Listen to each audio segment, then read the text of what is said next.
Nova 3E বা P20 Lite Huawei এই নতুন নচ সংবলিত মিড-রেঞ্জ ডিভাইসটি হাতে নিলে প্রথমেই যে জিনিসটা নোটিস করবেন তা হলো এর চমৎকার ডিজাইন এবং প্রিমিয়াম বিল্ড কোয়ালিটি। যেখানে 30K এর Oppo F7 বা Vivo V9 এ দিচ্ছে চিপ প্লাস্টিক, সেখানে 28K এর এই ডিভাইসটির বিল্ড কোয়ালিটি নিয়ে কোনো কম্প্রোমাইজ করেনি Huawei, মানতেই হয়। তবে আপনি শুধু ফোনটি দেখবেনই না, ব্যবহারও করবেন, সো কাজে ভালো হওয়াটাও জরুরি। Hey, what's going on everyone? আমি রাতুল আছি আপনাদের সাথে এবং আজকের এই ভিডিওতে আমি ডিটেইলসে জানাবো এই ডিভাইসটি কি শুধু দেখতেই ভালো নাকি কাজও ঠিকঠাক করতে পারে। তবে তার আগে আমি আপনাদের ইনভাইট করতে চাই আমাদের Facebook group tech society Bangladesh বা TSB-তে।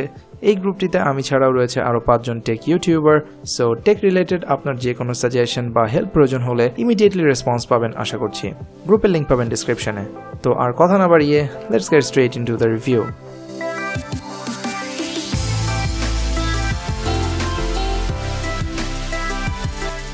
আমাদের আজকের এই ভিডিওটি স্পন্সর করেছে KRY ইন্টারন্যাশনাল। যে কোনো ব্র্যান্ডের স্মার্টফোন বা গ্যাজেট পাবেন তাদের কাছে। Nova 3Eটাও এই মুহূর্তে অ্যাভেলেবল আছে, সো চাইলে ঘুরে আসতে পারেন। শপের ডিটেলস পাবেন ডিসক্রিপশনে। তো প্রথমেই চলুন বক্সটি খুলে দেখে নেওয়া যাক ভেতরে কি কি থাকছে।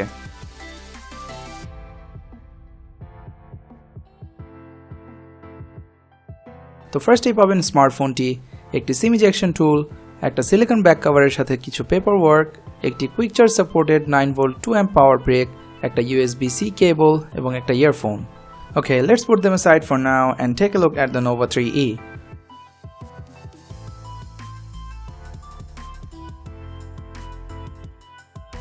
তো যেমনটি আমি ভিডিও শুরুতেই বলছিলাম, এর ডিজাইনটা এক কথায় অসাধারণ। বোথ ফ্রন্ট এন্ড ব্যাকে গ্লাস থাকায় অসম্ভব প্রিমিয়াম লাগে ডিভাইসটি। যদিও হাত থেকে পড়ে গেলে সৌন্দর্যটা না থাকার সম্ভাবনাই বেশি, তাই বক্সে থাকা সিলিকন কেসটা কিছুটা হলেও সেফটি দেবে। যদিও সাইজ ওয়াইজ এটা খুবই হ্যান্ডি, মানে অন্যান্য মিড-রেঞ্জ ডিভাইসগুলো থেকে একটু ছোট, which is very close to iPhone 10, so one-handed usabilityও কিছুটা কমফোর্টেবল হবে। ডিভাইসটির মেটাল বাম্পারে রয়েছে ভলিউম রকার এবং পাওয়ার কি। লেফটে পাচ্ছেন একটা হাইব্রিড সিম ট্রে, নিচের সাইডে রয়েছে 3.5mm audio port, USB-C with Huawei quick charge support and a speaker, যার সাউন্ড আমার কাছে খুবই টাইনি মনে হয়েছে। ব্যাকের গ্লাস প্যানেলে পাচ্ছেন ভার্টিক্যালি পজিশন ডুয়াল ক্যামেরা, যার নিচে রয়েছে LED ফ্ল্যাশ এবং মাঝখানে পাচ্ছেন ফিঙ্গারপ্রিন্ট সেন্সর, যা মোটামুটি ফাস্ট। এতে ফেস আনলকও রয়েছে, যা অল্প আলোতেও বেশ ভালোই কাজ করে। ফ্রন্টে পাচ্ছেন নচ, যেখানে আছে প্রক্সিমিটি সেন্সর, ইয়ারপিস এবং 16 মেগাপিক্সেল f2.0 সেলফি ক্যামেরা, যার ঠিক উপরে রয়েছে নোটিফিকেশন LED। এর IPS LTPS প্যানেলটি 5.84 ইঞ্চের, যার screen to body ratio 80.5%। Display resolution হচ্ছে 2280x1080 with 432 pixel per inch. So শার্পনেসটা অন্যান্য mid range smartphones like Oppo F7, Vivo V9 বা Note 5 Pro থেকে কিছুটা বেশি। এবং ডিসপ্লের কালার রিপ্রোডাকশনও বেশ ভালো, এক্সট্রিম অ্যাঙ্গেলেও কালার অ্যান্ড কন্ট্রাস্ট খুব একটা শিফট করে না। আর লোয়ার অ্যান্ড হায়ার ব্রাইটনেস নিয়েও কমপ্লেন করার কিছু পাইনি। সো মিডিয়া কনজাম্পশন অ্যান্ড গেমিংয়ে বেশ এনজয়েবল হবে এই ডিসপ্লেটা। আর যদি আপনি নচ লাভার না হয়ে থাকেন তাহলে সেটা হাইড করার অপশন দিয়েছে Huawei। Overall, I'm quite satisfied with the display. Now let's move on to its cameras. ব্যাকে রয়েছে 16 মেগাপিক্সেল f2.2 এর মেইন সেন্সর, অপরটি 2 মেগাপিক্সেলের ডেপথ সেন্সর, আর ফ্রন্টে পাচ্ছেন একটি মাত্র 16 মেগাপিক্সেল f2.0 সেন্সর।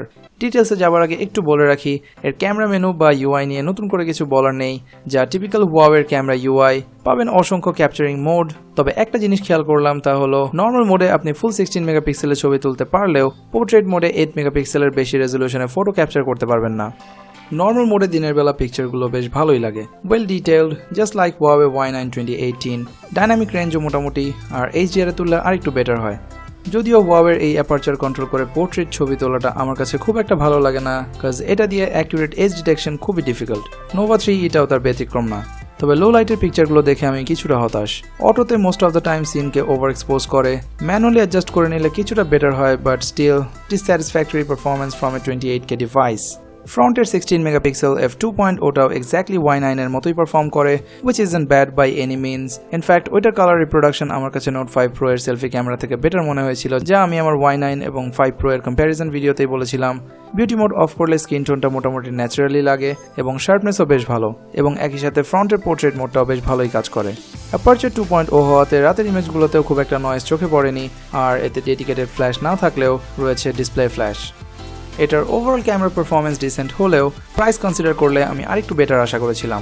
20K এর Huawei Y9 2018 আর এটার camera performance exactly same, which doesn't justify the price in my opinion. প্রসেসরের দিক থেকেও একই অবস্থা, same HiSilicon Kirin 659 chip use করা হয়েছে এতে, combined with Mali T830 MP2 GPU, যা Huawei সেই Nova 2i থেকে ব্যবহার করে আসছে। যদিও এর out of the box EMUI 8.0 on top of Android 8.0 Oreo বেশ অপটিমাইজড। 4GB র্যামের এই ভার্সনে UI নেভিগেশন করতে গিয়ে তেমন নোটিসেবল ল্যাগ পাইনি কোথাও, একবার জাস্ট সাডেন রিস্টার্ট নিয়েছিল। তবে গেমিং পারফরমেন্স টিপিক্যাল কিরিন 659 পাওয়ার ডিভাইসগুলোর মতোই, ছোট গেমগুলো স্মুথলি চলে, আর গ্রাফিক্যালি ইন্টেন্সিভ গেমগুলো অপটিমাল সেটিংসে মোটামুটি স্মুথলি চললেও ফ্রেম ড্রপ পাবেন। আমি এতে PUBG, Asphalt Extreme and Modern Combat 5 এর মতো গেমগুলো খেলেছি যার পারফরমেন্স ছিল অ্যাভারেজ। চলুন কিছুক্ষণ দেখে নেই এর গেমিং পারফরমেন্স, আর আপনি চাইলে স্কিপ করে চলে যেতে পারেন নেক্সট সেকশনে।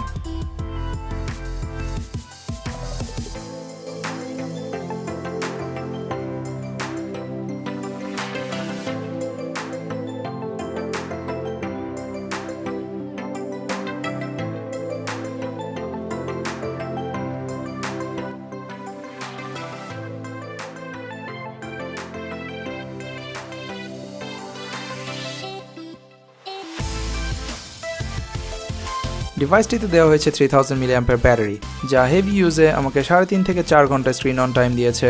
আর আপনি যদি রেগুলার ইউজার হয়ে থাকেন তাহলে অ্যারাউন্ড 4 থেকে 5 hour screen on time expect করতে পারেন, যা 3000 mAh কনসিডার করলে খুব একটা খারাপ না। এছাড়াও সফটওয়্যার ওয়াইজ ব্যাটারি সেভিং এর জন্য বেশ কিছু অপশন রয়েছে, লাইক রেজুলেশনকে আপনি চাইলে ফুল HD+ থেকে HD+ করতে পারবেন।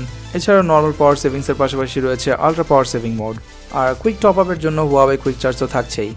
ওভারঅল যদি সামারাইজ করি, 28K তে এর ভালো দিকগুলো হচ্ছে amazing design and build quality, gorgeous display and quick charge support with provided charger. অন্যদিকে এর দুর্বল দিকগুলো হলো এর ক্যামেরা, যা আমার কাছে জাস্ট অ্যাভারেজ লেগেছে। পারফরমেন্সও এই প্রাইস অনুযায়ী আপ টু দ্য মার্ক না, আর সফটওয়্যার আপডেট কবে পাবেন তার কোনো নিশ্চয়তা নেই। তো আমি বলবো, আপনি যদি হার্ডকোর ইউজার না হয়ে থাকেন এবং ডিজাইন আপনার ফার্স্ট প্রায়োরিটি হয়ে থাকে, তাহলে Nova 3e আপনার জন্য একটা অপশন হতে পারে। তবে গেমাররা এই ডিভাইস থেকে দূরে থাকাই ভালো, বরং এই প্রাইসে Mi Note 3 বা আরও কমে Note 5 Pro way better performance provide করবে। তো এই ছিল Nova 3e এর full review. Hope you guys have enjoyed it. If you did, make sure to hit that like button and also subscribe to this channel. আর video সম্পর্কে আপনার যে কোনো মতামত আপনি কমেন্টেও জানাতে পারেন, কাজ এটা আমাকে পরবর্তী ভিডিও বানাতে অনেক বেশি ইন্সপায়ার করে। সো সে পর্যন্ত ভালো থাকবেন, সুস্থ থাকবেন, দেখা হবে নেক্সট ভিডিওতে।